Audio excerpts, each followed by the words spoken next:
Bismillahirrahmanirrahim. Next is acute iridocyclitis. This is an inflammation, acute inflammation of iris, ciliary body and pars plana.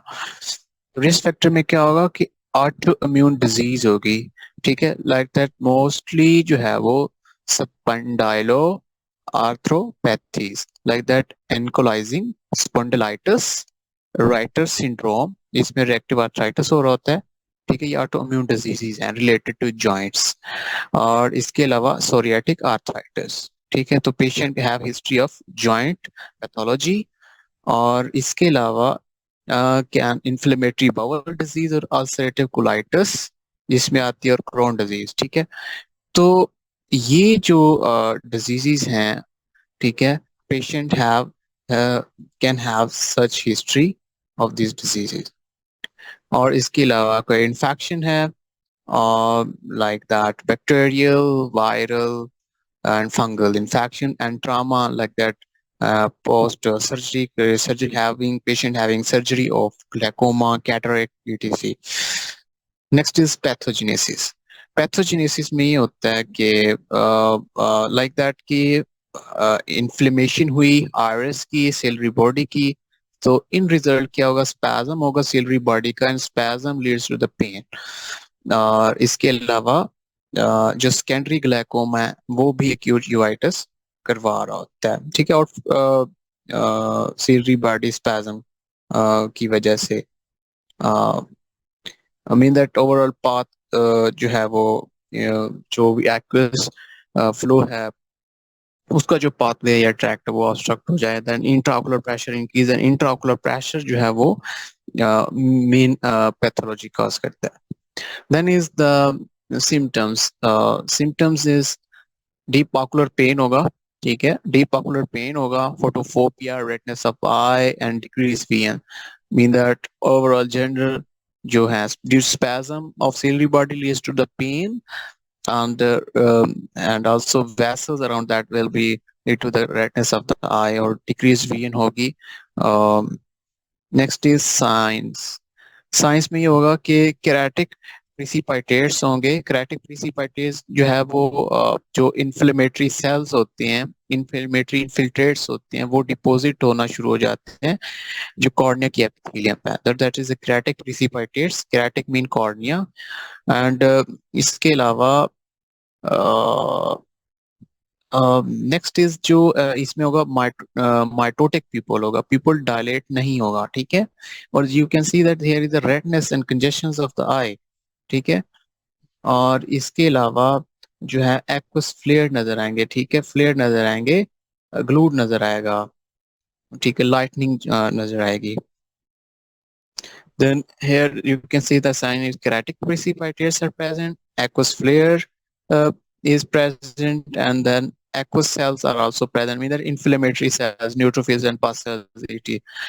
Next is hypopion. Hypopion में हो गया तो जो interior chamber होता है, interior chamber के below जो है वो क्या होती है, पस, इंटीरियर चैम्बर में पस जो है वो एक्यूमुलेट होती है, जो हाइपोपियन होगा, और मेयोसिस होगी, मीन दैट माइटोटिक पीपल होगा।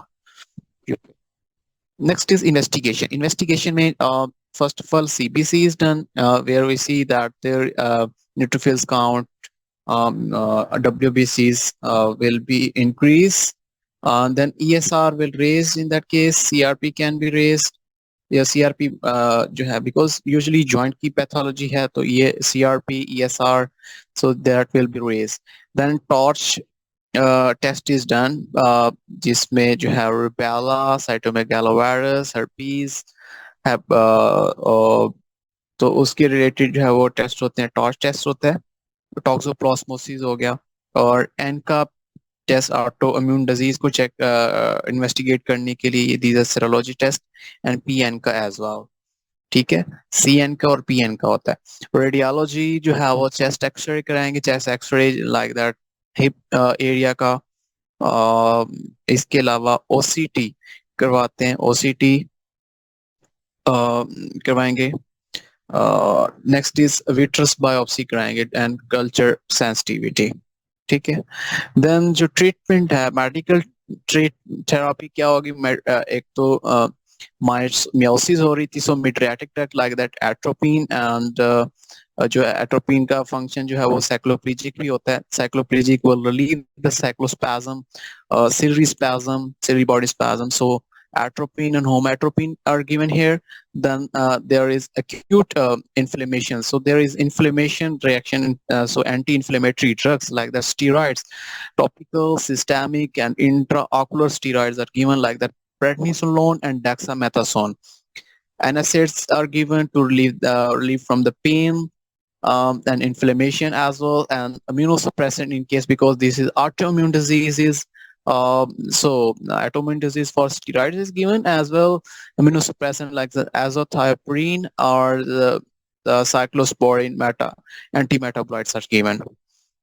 So this is management related in that medical therapy. Then next is endophthalmitis. Endophthalmitis में क्या है? एंडोफ्थल्माइटिस में यूजुअली इट्स एन इन्फ्लेमेशन. ये इन्फ्लेमेशन है इंट्राऑकुलर स्ट्रक्चर के जो इंट्राऑकुलर स्ट्रक्चर्स हैं उसकी, और इसमें जो है वो इसका जो कैप्सूल होता है वो इन्वॉल्व नहीं होता है. ठीक है. उसकी जो एटियोलॉजी होगी, एटियोलॉजी में मोस्टली जो है वो ग्राम पॉजिटिव ऑर्गेनिज्म इन्वॉल्व होते हैं और ज्यादातर. Then fungal can be okay. So this this is etiology. Next जो ये तो हो गया कि एक्सोजनस सॉरी एंडोजनस केस हो गया. देन एक्सोजनस इन्फेक्शन जो किस तरह वो हो सकता है, लाइक इस इन दिस द पेशेंट जो एंडोफ्थल्माइटिस के पेशेंट होते हैं, they can have an history of trauma like that perforating injury हुई, लाइक दैट कोई नीडल जो है वो पेनिट्रेट कर गई, नाइफ, और इसके अलावा उसने कॉर्निया को डैमेज किया, लाइक इसके अलावा जो है patient have surgery of have history of surgery like that cataract, glaucoma surgery. ठीक है. या फिर इंट्राविट्रल इंजेक्शन उसने उसकी हिस्ट्री हो सकती है. So these points are important and mentioned in the scenario that patient has a history of cataract, glaucoma and trauma history. So next is symptoms. Symptoms may you can see that there is acute ciliary congestion, means the redness of the eye is present here all over, and hypopyon is present. Hypopyon यहाँ पे पस accumulate होगी. ठीक है. hyphaema होगा. ठीक है. blood accumulate भी हो सकता है. और so next is you can see that there is redness, mean that inflammation of the pain होगा, severe ocular pain होगा, photophobia होगा, redness of eye and decreased vision. ठीक है. और decreased vision होगी. Next is signs. So signs is you can see that here is hypopyon, means that pus accumulation at the anterior chamber. Okay. Then there you can see that there is eyelid edema and ciliary congestion is present here. Then hypopyon, loss of red reflex. Okay. Then vitritis. Mean that vitritis means that जो vitreous body है उसकी inflammation. Investigations क्या होती है, हमने क्या करना है इन्वेस्टिगेशन में? विट्रस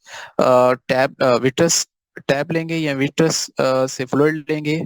ठीक है. एस्पिरेट करेंगे और उसका कल्चर एंड सेंसिटिविटी टेस्ट करवाते हैं. ठीक है. और इसके अलावा कंजक्टिवल स्वैब भी हम लेते हैं. ठीक है. तो then we do the culture and sensitivity and then further जो है वो डायग्नोसिस एंड ट्रीटमेंट होता है. Diagnosis based on history, medical examination, and then investigation. So then treatments. तो medical therapy में क्या रहा है? Medical therapy में intravitreal antibiotics देंगे. ठीक है. intravitreal antibiotics जिसमें vancomycin, ceftazidime. ठीक है. और अब में broad spectrum antibiotics start करेंगे और सब interior सब एंटीबायोटिक इंजेक्शन देते हैं. ये भी ब्रॉड स्पेक्ट्रम होता है, लाइक ब्रॉड स्पेक्ट्रम इंजेक्शन होता है एंटीबायोटिक्स का, वैंकोमाइसिन लाइक दैट. और next is fortified vancomycin topically use करेंगे, मीन दैट जिसका एक्शन ही विट्रस बॉडी पर हो. ठीक है. और इसके अलावा सेफोटेजिडीन भी यूज करते हैं. सिस्टेमिक एंटीबायोटिक स्टार्ट करानी है. स्टीरॉइड्स देने हैं, topical, intravitreal and systemic steroids देंगे, ठीक है। प्रेडनिसोलोन और डेक्सामेथासोन हो गई, ठीक है, और एनएसएड्स देंगे, ठीक है, to relieve the pain and fever and mean that overall जो ciliary congestion हो या mean that के anti inflammatory drugs देंगे, ठीक है। Next is surgical. सर्जिकल में पार्स प्लाना प्लाना विट्रेक्टमी, ठीक है, अप्रोच करते हैं पार्स प्लाना रीजन से और विट्रेक्टमी करते हैं। Next is complications. कॉम्प्लिकेशंस एंडोप्थेल्माइटिस की क्या हो सकती हैं? ऑर्बिटल सेलुलाइटिस हो सकती है, ठीक है। ओवरऑल जो I mean that this is an eye, there here is a eyelid, तो mean that overall eyeball जो है उसकी क्या हो सकती है? जो ऑर्बिटल सेलुलाइटिस, इसमें जो है वो मसल टेंडन्स की इन्फ्लेमेशन हो जाएगी। Next is panophthalmitis. Overall eyeball का जो ग्लोब है इंक्लूडिंग जो है वो कैप्सूल्स एंड ऑल लेयर्स जो है वो इन्वॉल्व होती हैं इसके अंदर, ठीक है। Next is panophthalmitis. Panophthalmitis क्या होता है? एक्यूट सुपरेटिव इन्फेक्शन होता है, ठीक है। सुपरेटिव इन्फेक्शन होगा, पहले एंडोप्थेल्माइटिस होगी, ठीक है, और देन जो है वो पैन ऑप्थेल्माइटिस होगी, ठीक है। रिस्क फैक्टर्स, प्रोग्रेशन है एंडोप्थेल्माइटिस की। इसमें क्या है वो कैप्सूल भी इन्वॉल्व हो रहा है। नेक्स्ट इज जो सिम्टम्स हैं, symptoms severe pain, vision loss, eye tenderness, because eye tenderness means that patient will have difficulty in moving eye, तो eye की movement जो है वो restricted होगी। when the patient को हमने command करना है like that move to the towards the right या abduct करे या adduct करे, तो वो unable restricted movement होंगी इस केस के अंदर। नेक्स्ट जो साइंस होते हैं साइंस में वह like you can see that there is the orbital cellulitis here, और इसके अलावा पेरी ऑर्बिटल एडिमा होता है, ठीक है। ऑर्बिटल सेलुलाइटिस में जो है वो मेनली जो पून का एरिया होता है और आईलिड का जो है एरिया वो इन्वॉल्व हो रहा होता है। और इसमें जो है साइंस क्या होंगे? एक तो आईलिड का जो है वो क्या होगा? एडिमा होगा, ठीक है। आईलिड क्या होगा? टेंडर होगा, eyelid tender, then there will be keratitis, mean that cornea will be, cornea की inflammation होगी, keratitis होगा, और इसके अलावा आई की जो मूवमेंट है वो restricted होगी, ठीक है। Here you can see that there is a eyelid edema is present, then tearing of eye is present, okay. Next is treatment. Treatment में क्या है? मेडिकल थेरेपी करते हैं, ब्रॉड स्पेक्ट्रम एंटीबायोटिक देंगे लाइक दैट सेफोटेजिडिन या थर्ड जनरेशन सेफलोस्पोरिन, टॉपिकली हम use करेंगे, NSAIDs देंगे, ठीक है। और सर्जिकल थेरेपी जो है वो इसमें क्या होता है? विट्रेक्टमी करते हैं, ठीक है। और अगर सेवेरिटी ज्यादा हो तो हमने आई बॉल को एक्सरसाइज कर देना है। कॉम्प्लिकेशंस क्या है? एक तो ऑर्बिटल सेलुलाइटिस हो सकती है, यानी कि बोन इन्वॉल्व हो सकती है, और कैवर्नस साइनस का थ्रोम्बोसिस हो सकता है, और मेनिंजाइटिस और इंसेफ्लाइटिस हो सकता है।